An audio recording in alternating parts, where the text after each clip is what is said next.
Cool. So let's get this rolling. Awesome.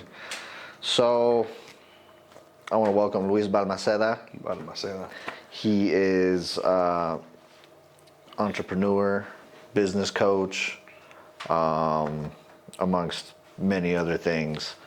I want to welcome you. Catch a Pump podcast here. Nice. This is episode 3 now. Cool. So we're moving along, man. We're moving along. We're starting to get the hang of this podcast stuff a little bit, and we kind of have a little bit of a structure going here. So we're working on it. I'm gonna let you introduce yourself, because I know I can introduce you, but you know better than I do what it is. Well, what do you know about me? Tell me. You're my mentor. Okay. You know, you are my mentor. People don't know this, but I've followed you for a very long time. Okay. I met you when I was 19. That was 10 years ago. 10 years ago. 10 years ago, I started watching what it is that you do. started paying attention. You opened up your first abatement company. Not your first business, though, right? First, I want to say real legitimate business, yes. Yeah. But not my first endeavor, no. Right. So you had your asbestos abatement company here in Denver. I watched you then move on to a property restoration company, and then watched you move on from that, go into business coaching. So those are the 3 businesses that I know about. I guess more in detail, but I do know you also had an ice cream shop, Neveria, which I think was amazing. Did you ever go? I did go a few times, yeah. You also did something else. You did another business that you were telling me about that you ended up selling as well. So, had the franchise, had the asbestos company, had the ice cream shop. Compass Vista. Well, that's what I'm building right now. Compass Vistas right now. I make sure a little bit about that. So, yeah. Compass Vista is basically a highly interactive training system for commercial and home service companies. Right.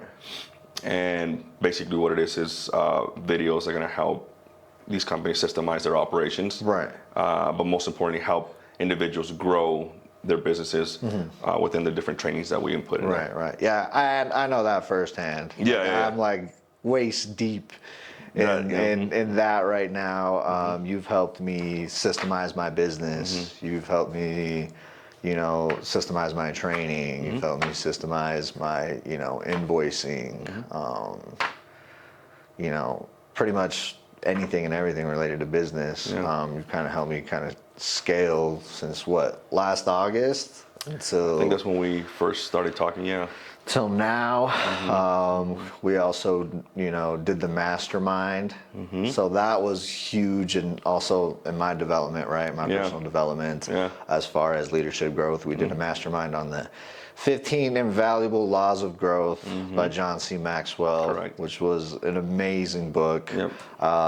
We did 1 chapter a week. We would meet every Thursday. When was it? From 8 to 9.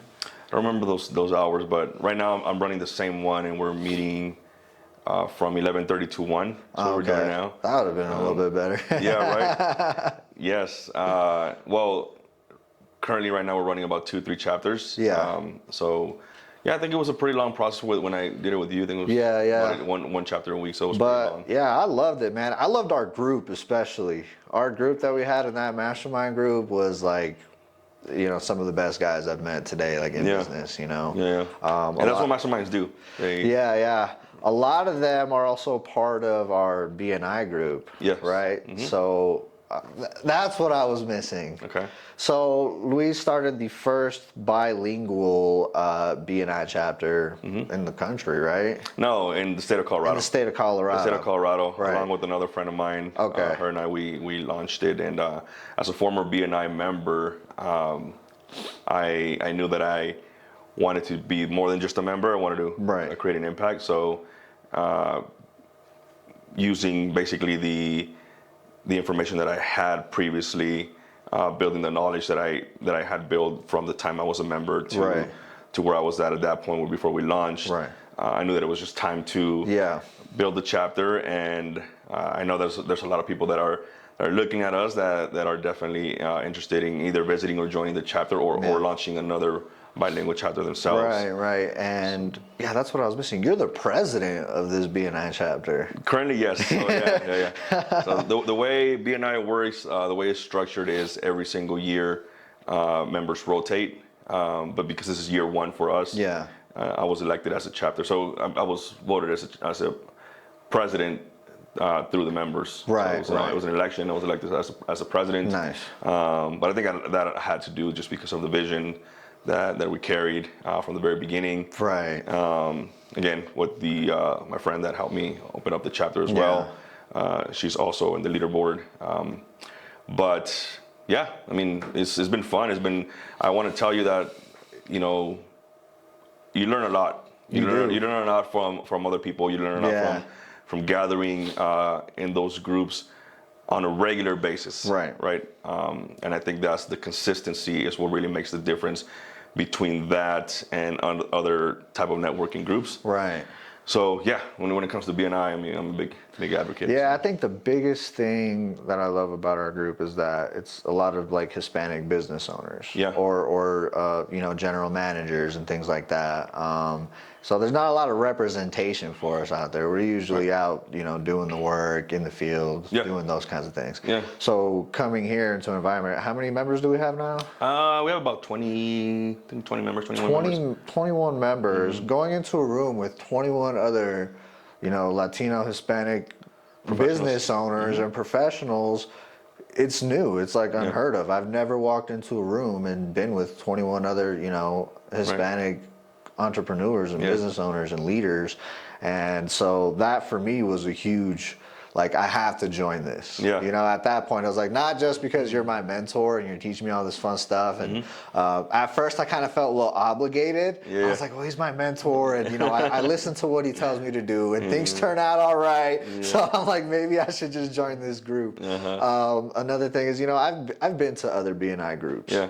I've been to other BNI groups. I've been to 2 other ones besides this one.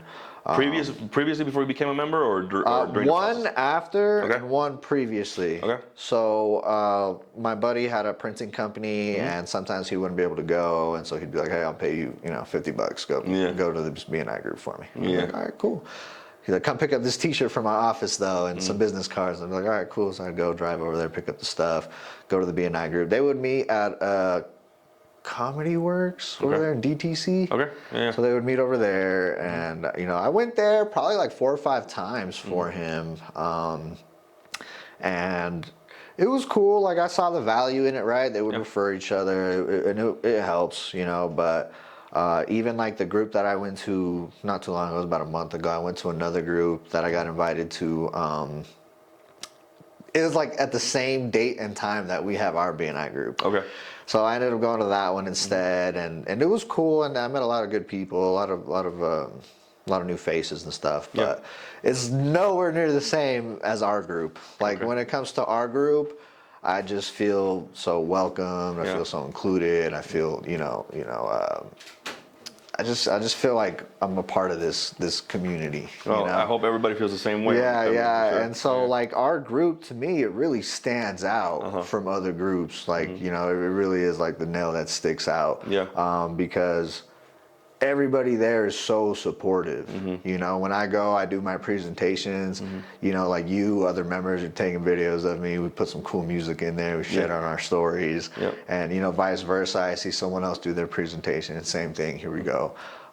And I just like, I love the support. I love how we're always cheering each other on the WhatsApp. I'm going through there, and I'm just like, man, like, look at this amazing. Every day we're getting referrals. Yeah. Every day we have, something going on. Hey, who knows this? Who does that? Anybody know anybody does this? And it's very, it's a lot of work, man. Like, keeping up with that WhatsApp is a lot of work, man. Like, I was up last night, the hail, I couldn't sleep because of all the hail. Yeah. I'm just thinking about Luis. I'm thinking about Luis. I'm thinking about the other Luis. The roofer. The roofer Luis. I'm thinking about Luis, and I'm like, man, he I saw Cornelio commented on there. He's like, Luis was doing the hail dance last night. And man, it just cracked me up. I just love the community. I love the laughs. I love the the referrals. I love the community, the inspiration. Like Dr. Saida. Sandra, Jessica, Diana, both Dianas, they inspire me, and it's a lot of women too, man. Oh yeah, it's a lot of women in our group. I think it's mostly women. It's mostly women, and they're tough, man. These are some tough women. So shout out to everybody from our BNI group, especially the ladies, because they are. Yeah, we wouldn't be the chapter we are if it wasn't for them. Yeah. Without them, like man, it'd be quiet, dull. Yeah. Not as inspirational or fun. Yeah. And so, yeah, I think that's a huge one because that's like a business too, man. So BNI was meant to run like a business, right? So we get people that come in and they don't join because of the commitment, right? It's either the commitment or it's either the fees, right? So the fees, I don't think it's considered a fee if there's a return. Right. So with BNI, you're always going to get that ROI. Right. However, the commitment is there, and the commitment, it wouldn't be as successful. So 40 years, they've been around for 40 years now, and they're celebrating their 40th anniversary, and with over 13,000 chapters globally, right? It wouldn't be where it's at if it wasn't for the work and the work that you have to put in up front, and basically all the things that are done in the back end that a lot of people don't see, and the commitment, even if you're just a regular member, having to show up every single week, and if you don't, can you just have somebody come in and represent for you and things like those, right? So obviously, there's leniency when it comes to like, how many times you can show up or not, but ultimately, to answer your question, it runs like a business, and it has worked because it runs like a business. So just like a business, we have our 7 core values. Just like a business, we have our treasury, we have our vice president, we have the president, right? We have the membership committee, which is considered like your HR, right? And people think that the president is the one that has the last word or the one that makes a decision. Like I just do the presentations. That's really it. Like we come in and we brainstorm together. But ultimately, things that happen in the back end, sometimes I don't even know about. Right. And that's the best way to keep it, right? And I think as a business owner, you want to filter as much as possible with all the little things that are probably not going to make a difference whether you know or not. They're probably just going to make it worse if you do know them. It's better just to filter as much as possible, right? So you can laser focus on the thing that you do best, right? And that's just running the business or running a meeting, right? So again, yes, to answer your question, it does run like a business, and I think that's one of the reasons why I am so into BNI, because I have also learned the structure of what it is to have a proper organization, right? So and I was thinking about this. I was thinking about how, we have a new president coming in potentially, and I was like, man, I feel like you're a great president of the BNI, But we had a conversation where you're like, maybe there's someone that could do better. No, I'm sure there is. And like, I had my own like inquiries on like, what does it look like to be on the membership committee? What does it look like to be more involved in this, right? And I kind of had like this moment where I was like, man, I'm too overwhelmed to be a part of any more involvement in anything, And I was sitting there thinking to myself, like, nah, man, like I can't do that. I have other stuff to do, But then like, I don't know what happened. My mentality completely flipped. And I literally had this thought where I was just like, maybe I could be the next president of the BNI chapter. And I was like, maybe because I'm, Luis was my mentor, maybe it's like one of those things where when there's something you don't want to do, chances are that's something that you should probably go do. It works a lot like that, yes. So that's kind of been on my mind too, like, man, maybe I should start campaigning for BNI president. I think, when it comes to, for example, even before you decided to join and you made the decision to join, most people need to realize that in order for us to make a decision, we need to ask ourselves if the decision that I'm making doesn't move the needle towards the direction where I want to head to. Right. Is it congruent with the things that I want to do? And if they're not, then why are you going to do them? Right. Right. Don't let, there's a saying that says, don't let your mouth overload your back. Don't commit to too many things and having to promise too many things and you can't deliver. Right. So when it comes to making the choices of whether you want to join a group or whether you want to join, it doesn't have to be BNI, just any network. Is what you're doing right now more important than what that specific network is going to do for you and for your business or for you as a person? Because a lot of people have told me that they have grown as individuals from just being a part of that group. That's how I feel, man. So you mentioned right now, I have so many things to do. Well, what is that? What are those things? Are those things that it could be delegated to somebody else? Right. Right. Which is why one of the reasons why I told you need to hire an assistant like ASAP. Yeah. Right. Because that person's going to take over the things that don't really take your business to another level. All they do is just keep the doors open. They keep the lights on. Right. 80% of the things that you focus on, simply keep the lights on. And most entrepreneurs will focus on that 80% versus focusing on the other 20% that really moves the needle. Right. So one thing that you do have to, or a lot of people have to realize is that, especially in this country, right? This country's full of freedom, right? I mean, without getting too much into politics, right? But there's freedom, right? And one freedom that you do have is to make the choices that you want, right? And everybody loves that freedom to make their own choices. Yeah. However, you have to understand that even though you are free to make your own choices, the moment you do make a choice, now you're a slave to that choice, right?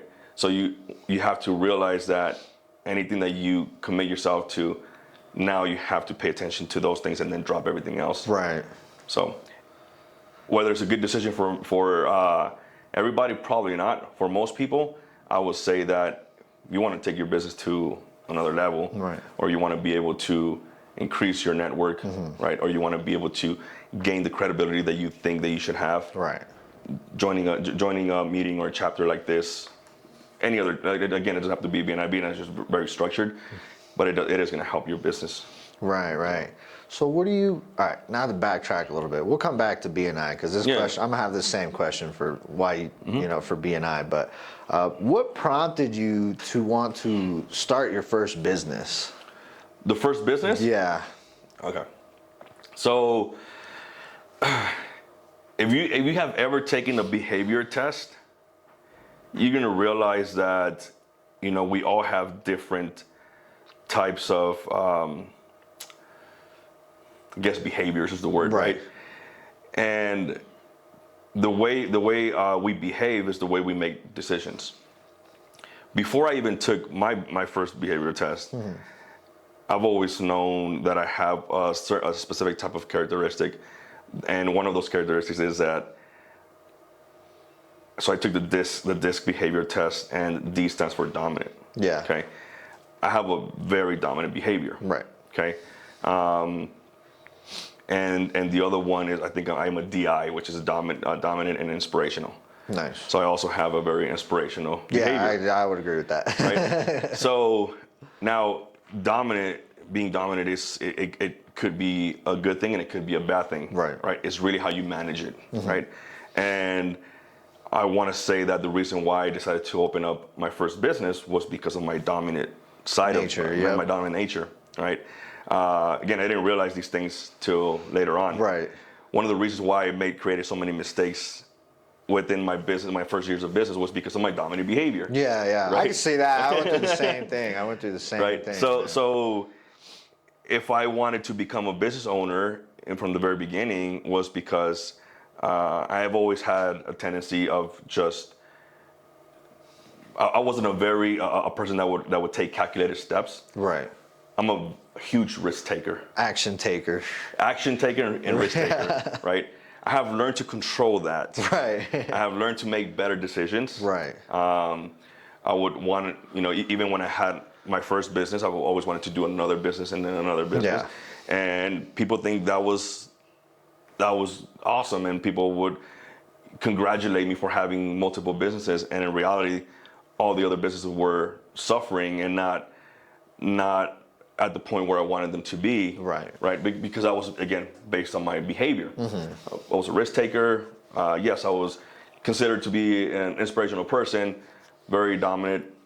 So there's a lot of things that I had to do to work on and had to realize in order for me to be able to settle down and say, okay, this is now what I really want to do. Right. And that took years. Yep.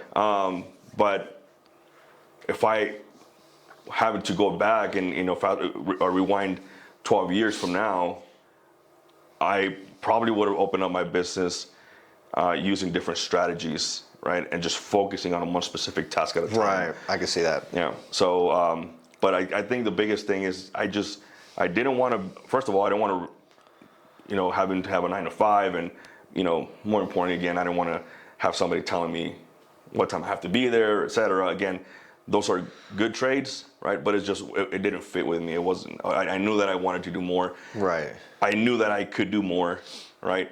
But ultimately, again, I was young. I think when I opened up my first business, I was like 24, 25. Yeah. 38 now. So. Yeah. So that's the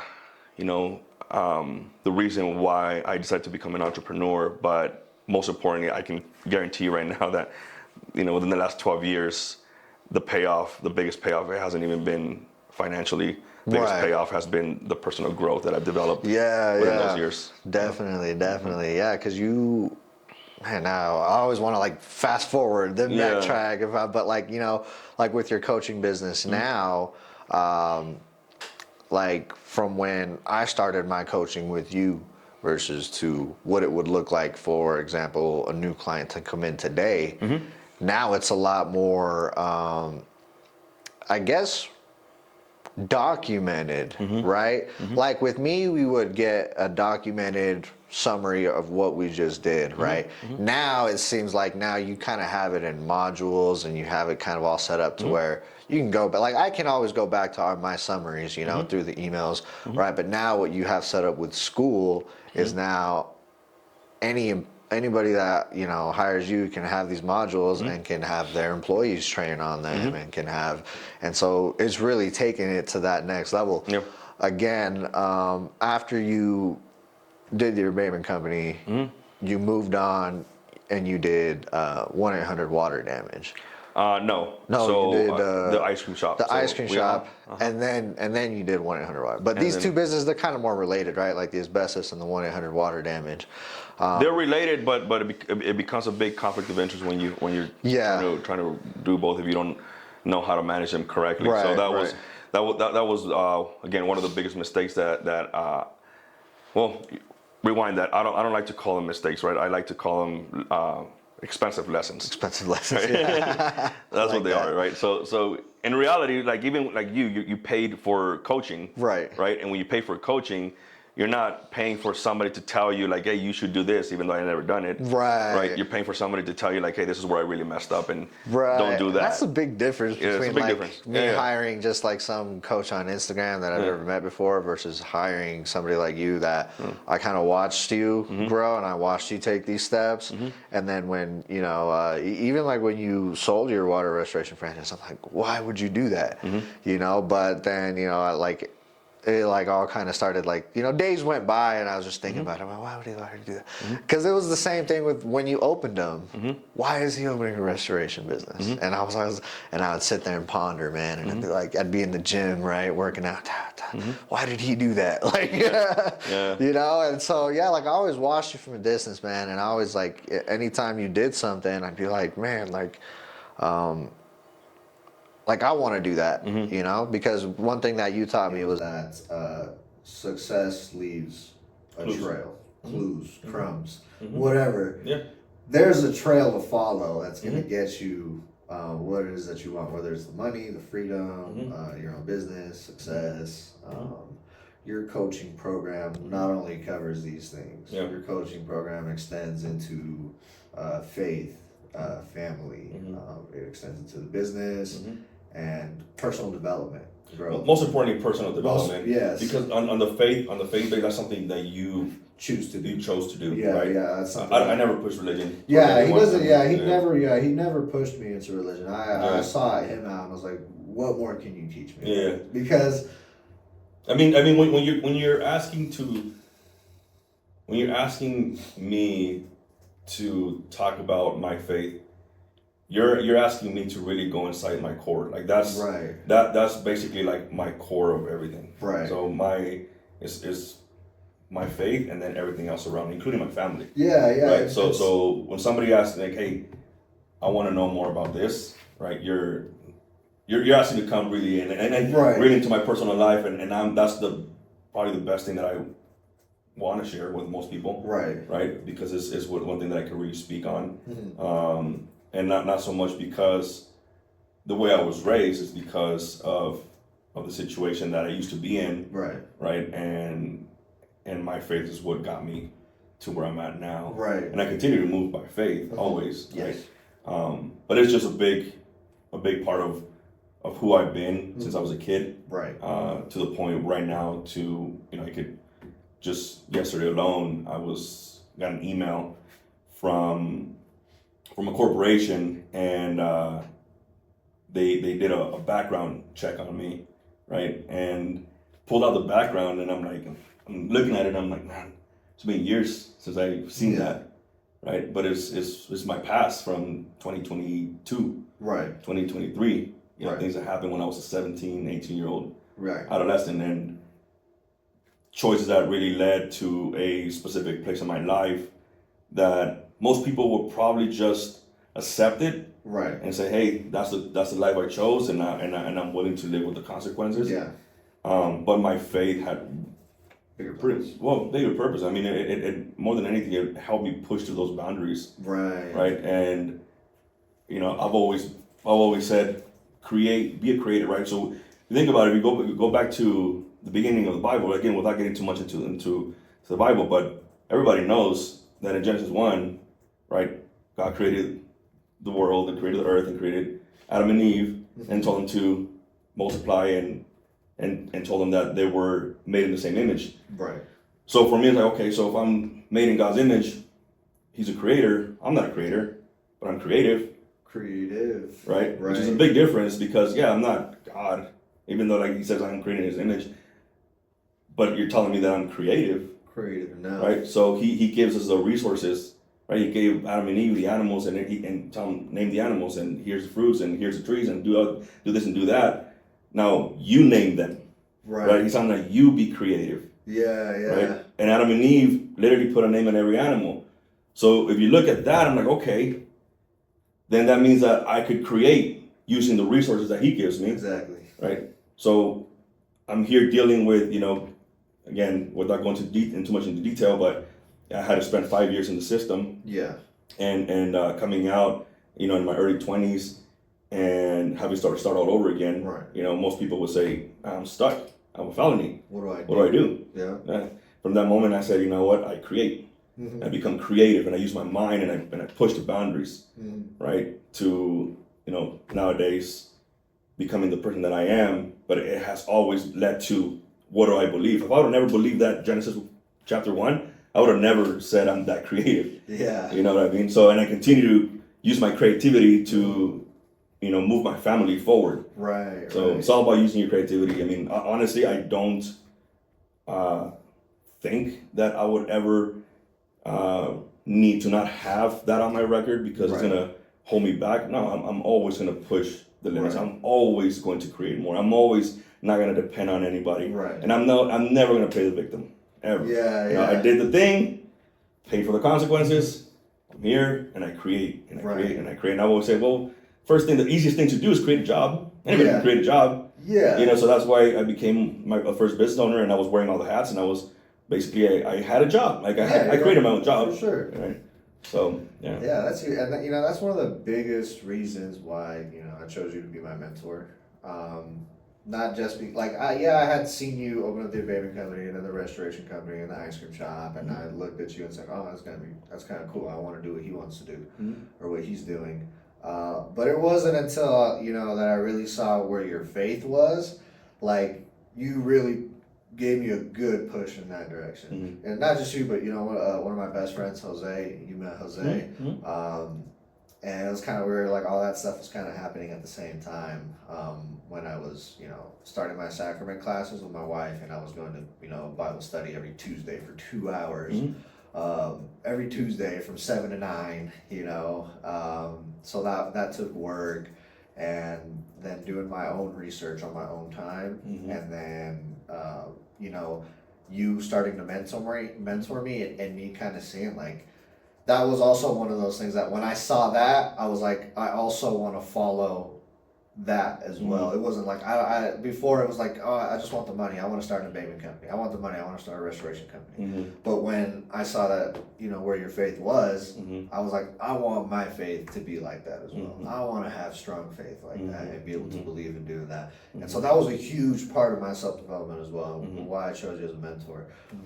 And so seeing you do these things, it has helped me, push in that direction, self-develop, and increase my business, and even my relationship with my wife has like greatly improved from the things that you have taught me in our mentorship.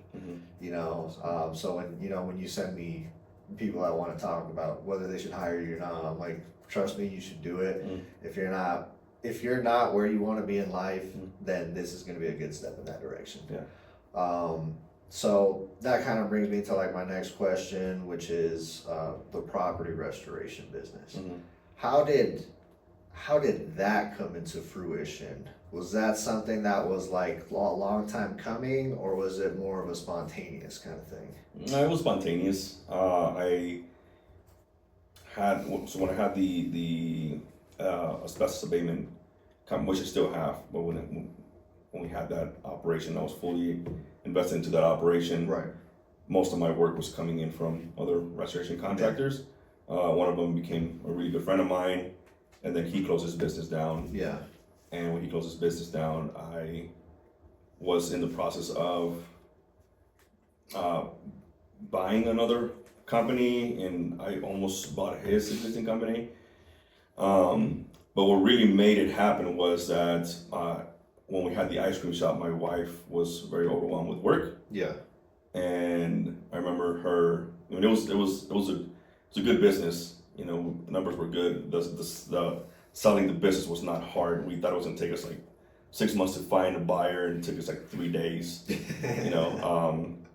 So it was really quick transition. And actually, the whole transition of putting one business under one name to the other owner, transitioning the business, the whole acquisition took longer than us finding a buyer. So we knew it was a good business, but it was very time consuming. Not time consuming, but it was very demanding. And this was before my wife and I had kids. And one day I was operating the other company, the asbestos abatement company, and I would help out in the ice cream shop as much as possible. One day I just went up to her while she's taking a break, and I was rubbing her shoulders, and I leaned forward to give her a kiss, and her eyes just looked tired. And I was like, "You're tired, aren't you?" She goes, "Yes." And I don't know why I just asked a question randomly. I said, "You want to sell the business?" And she looked back up, and she goes, "Are you serious?" I said, I mean, if you want to sell the business, we can sell the business. And she went, "What are we going to do?" I was like, "Well, we'll figure it out. We'll sell the business." And she goes, "I do. I would like to." So then we obviously after that, that followed up into a more deeper conversation of what we're going to do, etc. And we said, "Okay, cool. We'll put it in the market." Within 2 days, put it in the market. 3 days later, we had 2 buyers. 2 people that wanted to buy the business. And once all that was done, we used the same capital. Like I told you, I've always kind of rolled my capital from one investment to another. And we bought the franchise. Before buying the franchise, we were gonna start our own company, doing the same thing. However, I think that's when I shot myself in the foot, where it was an expensive lesson. I learned so much, and I call it a lesson because I learned so much with these last 6 years. to the point where it's like I knew how large corporations run their business or how they have their SOPs. Right. And I was able to implement a lot of stuff into my other business, but I was juggling two businesses now. So my wife wasn't able to help me too much with this other one. Then we had a baby and everything, so I'm here trying to manage two businesses at once. Obviously, because they're two separate entities, two different names, cannot merge them. Lots of paperwork. Yes. So as you can figure, one of them was suffering, slowly decreasing, while the other one was slowly rising. And but just I knew that wasn't, and it took me 6 years to realize that, right? But again, I learned so much, and I'm very grateful for the time that I was there. And same thing with going back to my adolescent life and the things that I learned while in the system, right? And when I mean system, I mean the Department of Corrections, right? And I mean, yes, I would obviously choose a different path, but things that I learned there, I'm a person that takes advantage of the time. Right. I'm not gonna go in there and spend X amount of time and be a victim of the system. I'm gonna make sure that I come out a different person. Right. If I invested into X amount of money into a company, yes, as a business owner, you're always gonna create mistakes, right? But I want to make sure that I leave with something. Right. Right. So I mean that's when we decided to buy the franchise, and I think I shared this with you the other day. Since day one, from the moment that we had our first business, this I want to say like this bucket of money that we've had, we've always rolled it from one company to another. Right. We've always had the assets and all that, but never to the point where I was like, okay, now I'm doing what I want to do. Right. Right. And I always invested into assets, hard assets, right? Mostly tangible assets. And now that I'm in a whole different path, I have used the same capital, same investments into investing into me. Right. And in the last 2 years, that's all I've been doing. Now, just like you hired a coach, I've hired many coaches. I have gone after coach after coach after coach. How's my next 6 question? figures in coaching, and this is the amount of money that I have invested into my personal growth. Right. One thing that I do believe is that personal growth is the only promise that tomorrow will be better. Right, and that's what John C. Maxwell said, right, in his book. There's no other investment that I truly believe that this will make your future better than personal growth. Right, yeah, and that was actually one of my next questions, was like, obviously a mentorship is extremely important, right? How big was having the right mentors and right mentorship in your life be able to get you to where you are today now?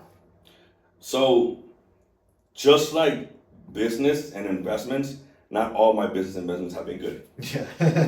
Same thing with coaching. I can tell you this, sometimes without analyzing too much the person that you're hiring and not knowing too much about their background, especially like nowadays with social media, man, anybody can. Online coaches. Yeah, right? yeah. Well, it's not so much about the online coaching. That's the future, regardless. Right. Right. But I feel like anybody can really depict something that they're not. Very easy. Yeah. And me, I'm a huge researcher when it comes to AI. Right. I go down a rabbit hole. Yeah. Very fast. Right. And I was actually one of the first 1 million subscribers to ChatGPT when it first came out. Nice. This was back in, I think, like October, November of 2022. I think is when it was, right? When it first came out. Before that, I was using Jasper. Yeah, right? Which was an AI, very similar tool, but nobody knew about it. Only the content creators knew about it. Right. So you would pay somebody to write your content, build your website, right? They're not going to spend their hours and hours writing blogs. No, they were using tools like Jasper. Right. Which AI has been around more than people think. Right. Or similar stuff.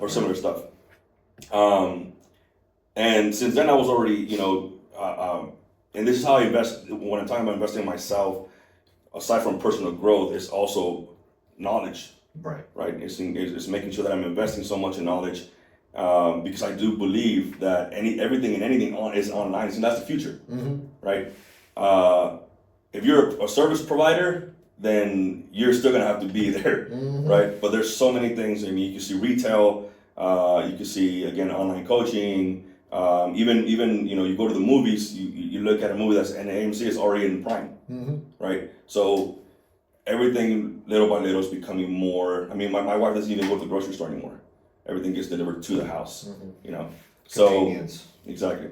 So which is why for me it's very important to continue down that path and continue to learn about anything that has to do with AI assistant. Right. I don't know if you saw what Microsoft and Google just recently launched. They have a new merged or they bought something. No, they didn't merge. No. They're two different companies. So Microsoft, Google, two separate companies. Microsoft's a huge investor in OpenAI. Yeah. But they have a project called Projects. I can't remember the name of it. I did see something where they're doing it together. It's crazy stuff, man. It's crazy stuff. And it worries a lot of people. It excites me, and it really does. And again, every single morning, and I have to be careful with that stuff because I could spend 3-4 hours just doing research on that stuff. Right. And I know I have to get to work. I have to do things. So I have to make sure to set up a time in the morning to just go in there and do research. Right. So I get the fun stuff out of the way, and I'm not having to rush through work and try to get to the fun stuff at the end. Right. So I try to get that done and try to, for me it's fun, but it's also work. Yeah. And again, that's how I feed myself. And again, then we run the masterminds where even though I've been through this mastermind multiple times, I'm still learning every single meeting. Even though I'm the facilitator, I'm still learning. Right. So that's part of my personal growth. Again, putting together content, putting together my courses, but that for me has been the best investment. And a lot of times people think that an investment has to do with a hard asset. Think that buy that truck that's gonna make a difference, buy that piece of equipment is gonna make a difference. Right.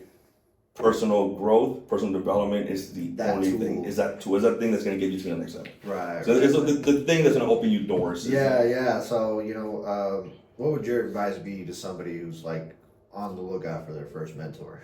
For the first mentor? Well, first of all, I would say that don't just hire anybody, right? I guess that's what I was trying to get to, right? Because with AI right now, I could fake anything. I could tell you, but like you said, you've been following me before all this AI stuff, right?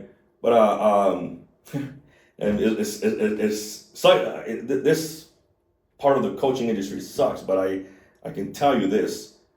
I bought a program, and I think I spent it was $12,000 into the coaching program recently, and I'm in there with all these other members, all these other students, and these are some of the people that if I show you their Instagram, you say, "Oh, I've seen them before." Yeah. Okay, so these people are in that program, okay, and they're basically learning how to run ads on IG.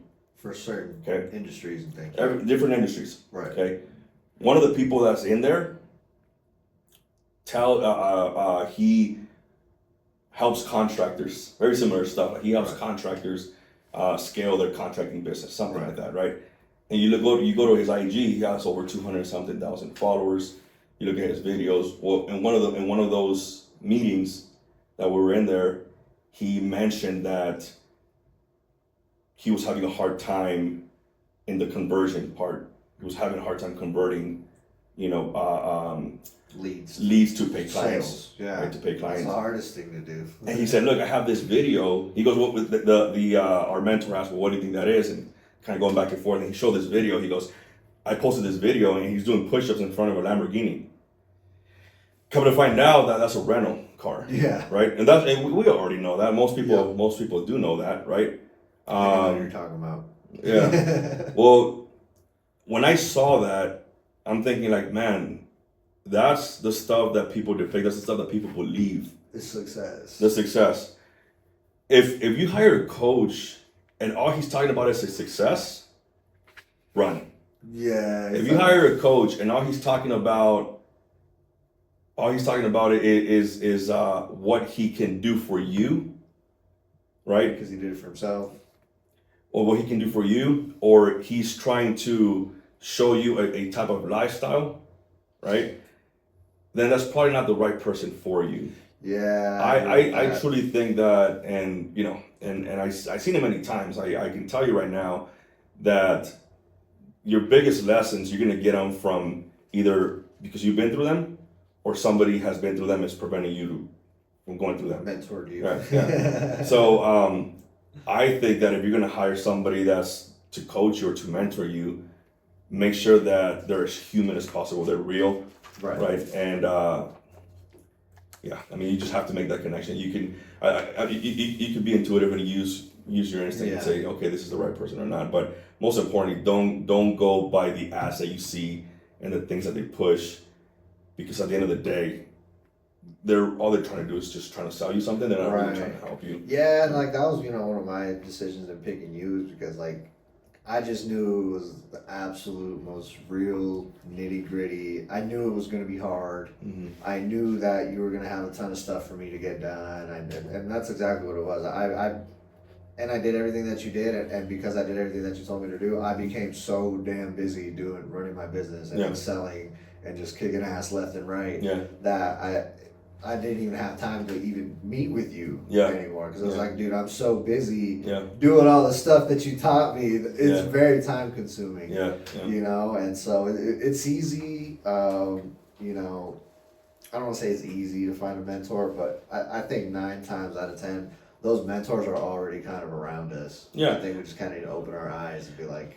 Well, I mean, here's the thing though. A lot of times, even the mentor that you're looking for probably doesn't even do that for a living. Right. That could probably be the best mentor for you. Yeah, they might not even be a business owner. Exactly. They might just be like, you know, general manager at the company. Yeah. That's the person that really knows what's going on. Yeah. You know, and like I said, the nitty gritty stuff that nobody wants to do. Yeah. They see the Lambos and the push-ups and the guy with his pecs all out. They think, oh, I want that, but it's like. You can get that without hiring this guy, you know, and there's somebody out there that has the actual information you're looking for to be able to get to, like, sure, I love a Lamborghini, you know, I love one tan and shredded, you know, but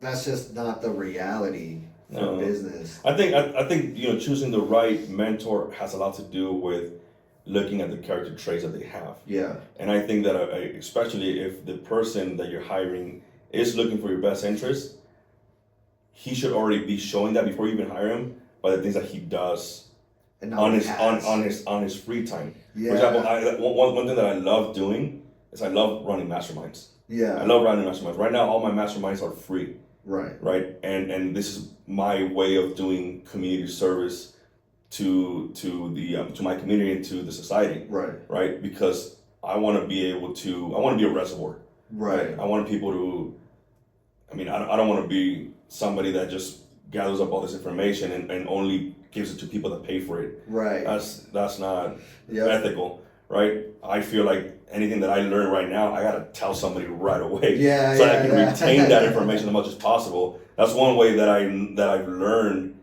that I could gather, I could keep building more information without getting overwhelmed, is by me learning and then teaching right away. Learning, teaching. Right. So, but again, that's just a way of somebody showing that they really do care about people, that really do want to help people. And it's not just about the money. Yeah. And then when you're paying me to mentor you, it's because now I'm like, I'm laser focused on you. Now we have an agenda. Right.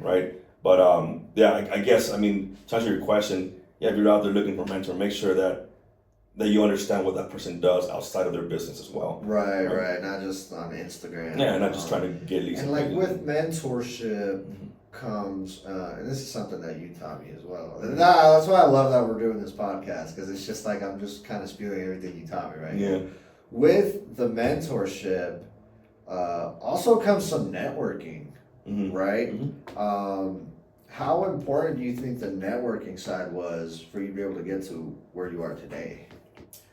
So network is always going to be obviously that element that gets you to another level, because I don't believe in a self-made person. I don't believe there's no such thing. There's no such thing, right? First of all, you didn't come to this world by yourself. No. Right? Two people had to bring you here. Okay. And then from there, like, even I could tell you that although I didn't play the victim and I say, I'm not gonna let the system tell me what I cannot, how much money I can make or not. I'm gonna fight for my future, and that's what I did. But along the way, even though I didn't make the decision, I had to get people to help me to get to that place that I wanted to get to, and that had a lot to do with me building my network. Even to this day, I can go back 12 years from now and tell you who's the first person that helped me with the very first step into knowing how to run a business, right? So for me, people are the best investment, right? You're never gonna get a bad return with people, right? So that includes your network. And now when you're building a network, it's also important to realize that one of our values in BNI is givers gain. Givers, my favorite right. core, one of my favorite core values. Right. There's 7. Yeah. They're all amazing. That's the one that stands out the most. But because givers gain is the one that hits me right here, and it's something that I feel like you definitely taught me at. Well, I mean, because at the end of the day, it's like I joined BNI so I could practice my mentorship, right? So I can mentor as much people as I can. Right, not everybody in there is going to want to be mentored, right? And some other people already have their own mentors, right? But it's always easy to pinpoint who is actually needing a mentor, and then when you approach them and show them basically what you can do or how you can help them and try to do all these things before even asking for money, right? That builds me a strong network. One of the reasons why I built the free masterminds is like, I don't want to charge for that anymore. Right. I prefer to give people as much as I can. Right. Like that old saying goes, it's better to touch the heart first. Sorry, touch the heart first before you ask for a hand. Right. And the best way to do that is by building yourself a community, building yourself a network.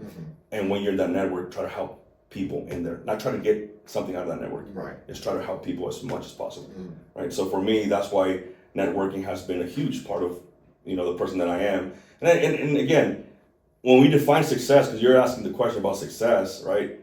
Success is just never ending. For me, it's if I'm moving in the right direction towards the things that I want to do, I define that as success. I don't define success as a dollar amount. Yeah, no. I mean, Earl Nightingale says success is the continuous realization of a worthy goal, of a worthy idea.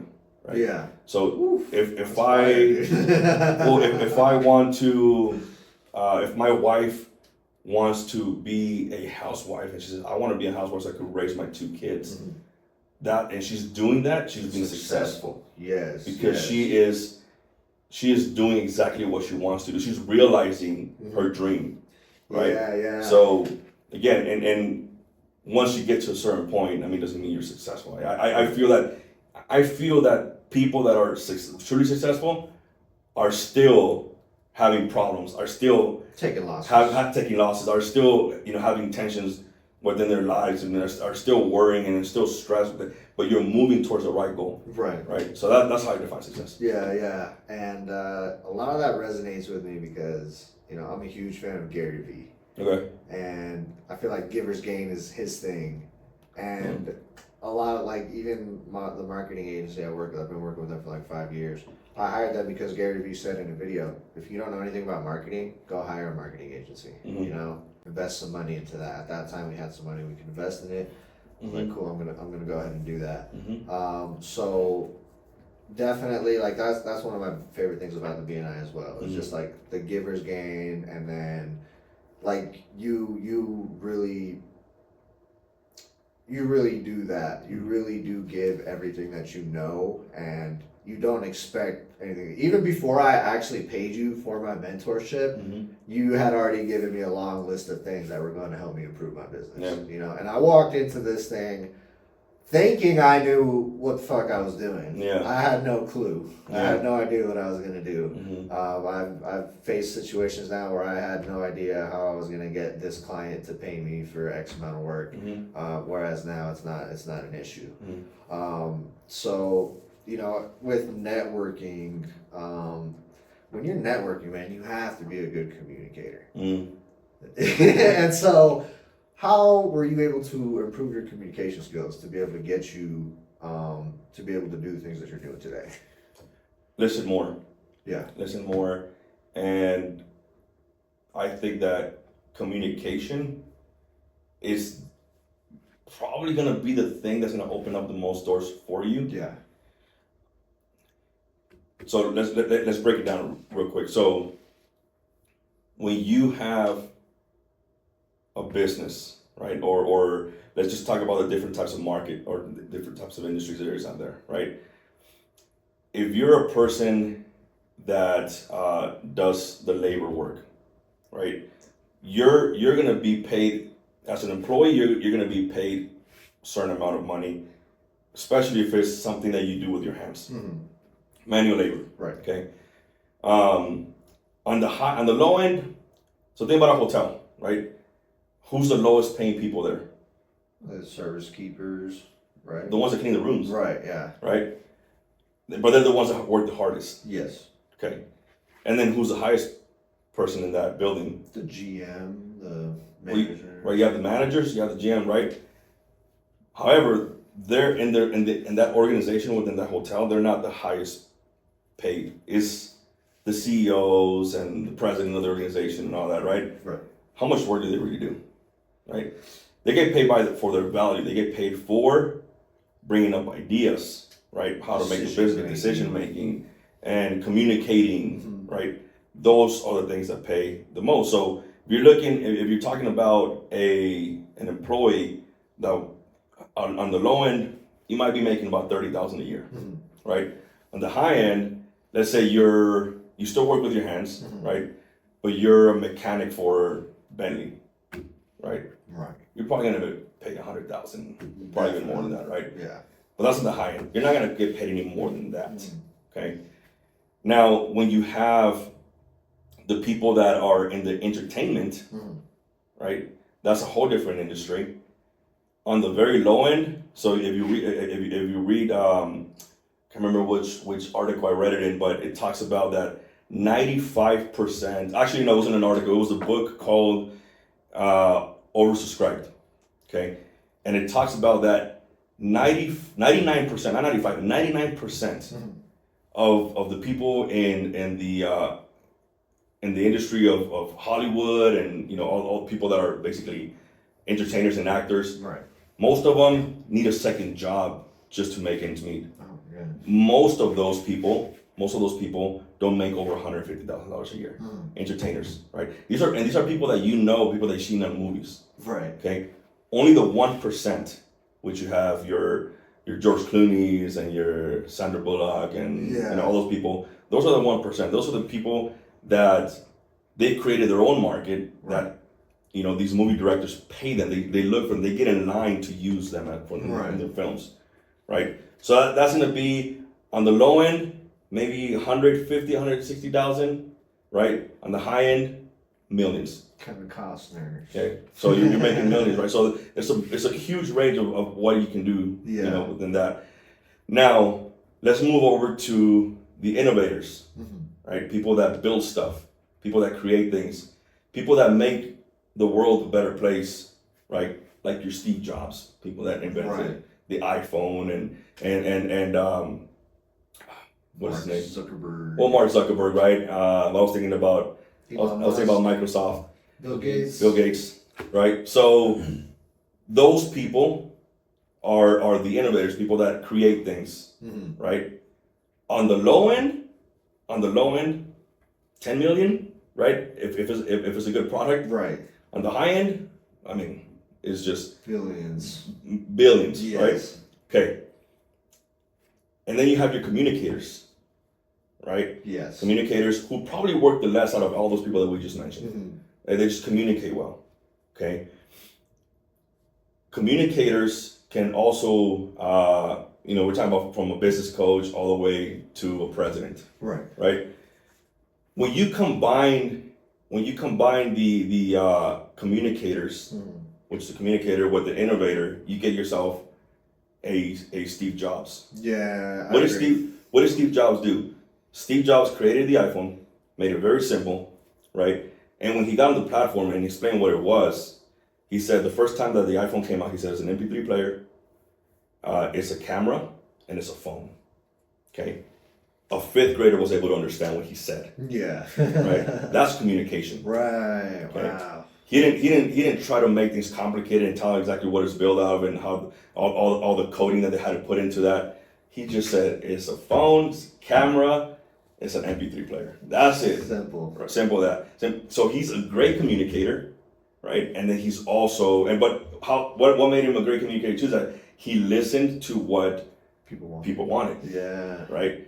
So he's an innovator, he's a creator, and then he's a communicator. Mm-hmm. Okay.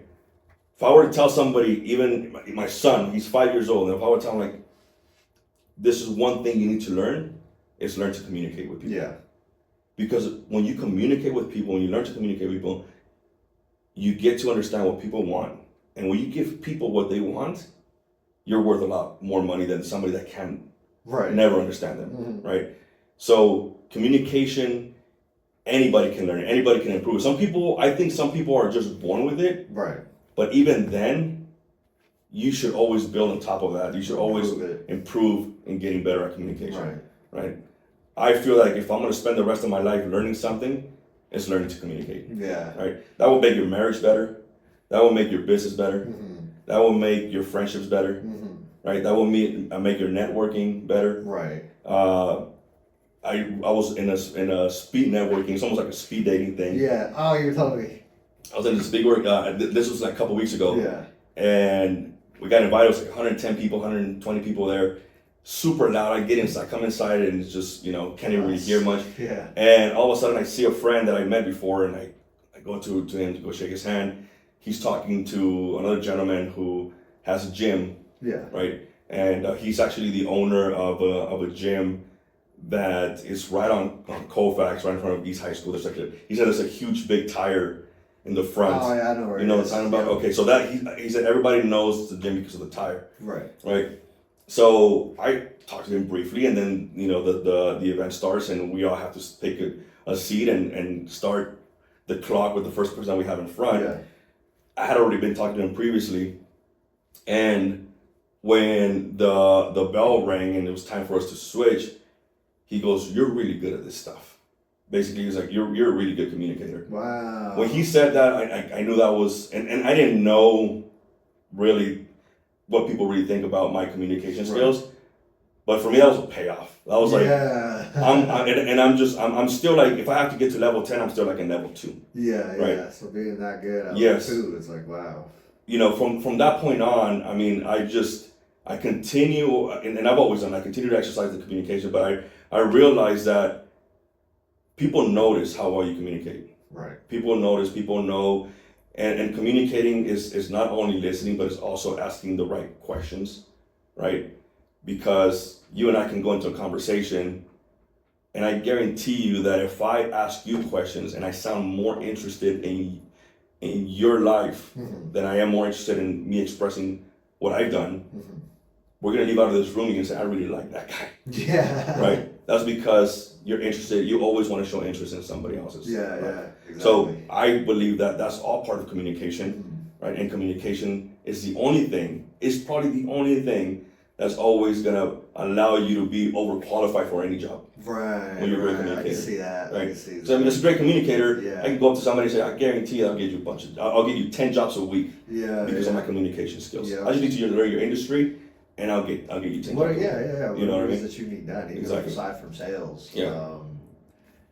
Even after you sell the job. Well, that's the thing. Even in sales, like sales is not. There's horrible people that are in sales because they lack communication. Yes, that's exactly. It's like they're trying to push a service or a product that they don't even believe in, mm-hmm. right? So again, that's and the worst part is that they're trying to push a service or a product without even listening to the other person. Yeah. They might not even need it what they're trying to push, right? So I think that people that know how to really communicate can be the best salespeople. For sure. If you want to be in sales, if you want to be in business, if you want to do whatever you want. Right, from being a pastor to being an entrepreneur to being an entertainer, communication. Yep. Communication is what's going to get you to the next level. Exactly. Cool. So that's all the time we have today, man. Awesome. Unfortunately, but again, man, thank you for coming out of the Catch a Pump podcast. It was, It was an amazing cast. I can't wait to get this out for everybody to see. Because, man. and I just knew having you on here. I just knew it was gonna be freaking awesome, and I want everyone to be able to see what it is that I saw in you, right? And just let everybody know that just like this guy is the real deal. So thanks, man. Thank you, man. I appreciate you, man, coming by, thank you, having you here, and yeah, man. Hopefully we can have you again in the future, man. Yeah, man. I know we got more stuff to talk about. I went through maybe 10 of the 30 questions I had, but nonetheless, my goal with this podcast was to bring value to people, so, in every podcast that we do, we want to bring value to everybody, and I think we did that here, so thanks again, man, for coming by. Yes, sir. Cool. Crushed it. Awesome. Thanks. Man, you are a good communicator. Oh, thanks. Appreciate it. Yeah, dude, that was awesome. Killed it. I love we were talking, I'm like doing a lot, I'm sales mode right now. Yeah. In my business. Mm-hmm. So like all this stuff